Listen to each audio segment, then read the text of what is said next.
हमारे भारत देश में भिन्न प्रकार की भाषाएं बोली जाती है, जैसे हिंदी, अंग्रेजी, मराठी, तमिल, तेलुगु, गुजराती, पंजाबी आदि। प्रत्येक भाषा का अपना महत्व है, लेकिन इन दिनों अंग्रेजी भाषा का ज़्यादा महत्व है। नमस्कार, मैं ध्रुव थावरानी, कक्षा 8वीं का छात्र।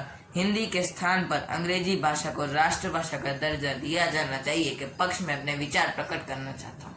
मैं जानता हूँ कि एक हिंदुस्तानी होने के नाते मुझे हिंदी भाषा का सम्मान करना चाहिए तथा उस पर गर्व करना चाहिए, लेकिन आजकल के वैश्विक संचार का साधन अंग्रेजी है और सभी देश अपने विचारों का आदान प्रदान अंग्रेजी में ही करते हैं। इसीलिए अंग्रेजी कुछ देशों की राष्ट्रभाषा भी है, जैसे केन्या, लिबेरिया, हांगकांग आदि।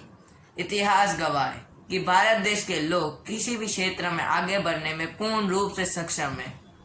तभी तो आजकल के वैज्ञानिक युग में भी भारत देश के लोग विज्ञान तथा विश्व के अन्य कार्यों में अपना योगदान देने में पूरी तरह से सफल रहे हैं। जैसा कि आप सब जानते हैं, अंग्रेजी एक विश्व प्रचलित भाषा है और लगभग सभी देशों में मान्य है। अंग्रेजी भाषा दूसरी सबसे अधिक बोले जाने वाली भाषा है। अंग्रेजी भाषा किसी भी देश के लिए विश्व के द्वार खोल देती है। मैं उदाहरण के तौर पर स्वामी विवेकानंद जी को ही लेना चाहूँगा।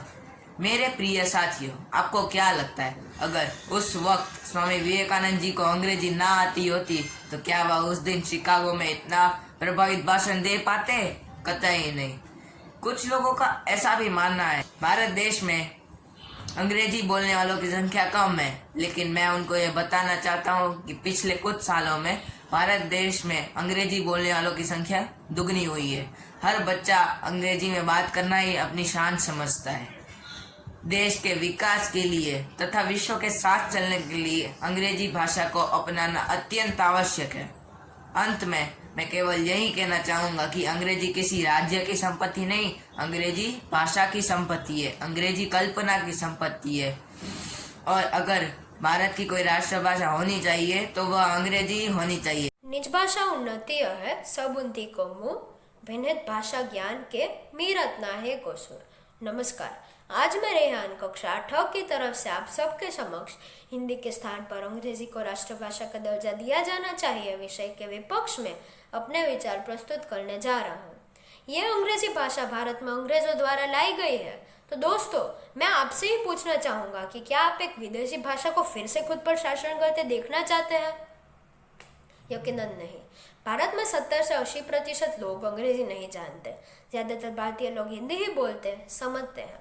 तो फिर अंग्रेजी को दर्जा क्यों देना चाहिए? क्या केवल इसलिए कि वो एक विदेशी भाषा है?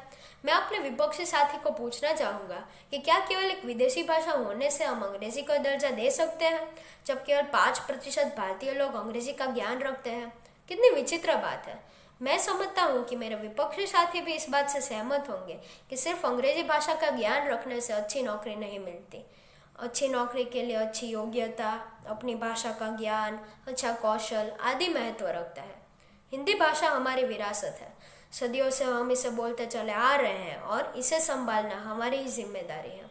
अंग्रेजी भाषा का ज्ञान रखना कोई बुरी बात नहीं है, लेकिन अपनी भाषा का स्थान किसी अन्य भाषा को देना सरासर गलत है।